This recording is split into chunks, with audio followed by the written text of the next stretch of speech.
ഉറക്കത്തിനെ നമുക്ക് 4 സ്റ്റേജുകളായിട്ട് ഡിവൈഡ് ചെയ്യാം. First stage N1, second stage N2, third stage N3, fourth stage REM, അതായത് rapid I moment.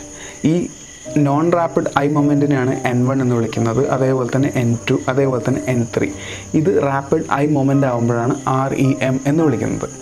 ഇതിൽ നമ്മൾ first ഒരു 15 മിനിറ്റ് നമ്മൾ ഉറങ്ങിക്കഴിഞ്ഞിട്ട് ഒരു 15 മിനിറ്റോളം നമ്മൾ N1-ലായിരിക്കും, പിന്നെ ഒരു 15 മിനിറ്റ് നമ്മൾ N2-ലായിരിക്കും, പിന്നെ ഒരു 15 മിനിറ്റ് നമ്മൾ N3-ലായിരിക്കും. പിന്നെയാണ് നമ്മൾ ഈ REM-ലേക്ക് എത്തുന്നത്. അത് ചിലപ്പോൾ വേരിയേഷൻ വരാം. അതായത് 90 മുതൽ 110 മിനിറ്റിൻ്റെ ഇടയിലാണ് ഒരു മനുഷ്യൻ ഉറങ്ങുമ്പോൾ ഏകദേശം ഈ REM-ൻ്റെ അടുത്തേക്ക് എത്തുന്നത്. അത് അങ്ങനത്തെ സൈക്കിൾസാണ് ശരിക്കും നമ്മളുടെ ഉറക്കം എന്ന് പറയുന്നത്. അതായത് ഒരാൾ രാത്രി ഉറങ്ങിക്കഴിഞ്ഞിട്ട് രാവിലെ എഴുന്നേൽക്കുന്ന മുമ്പേ ഏകദേശം 3 മുതൽ 5 വരെ ഈ ഒരു സൈക്കിൾ കടന്നിട്ടായിരിക്കും എഴുന്നേൽക്കുക.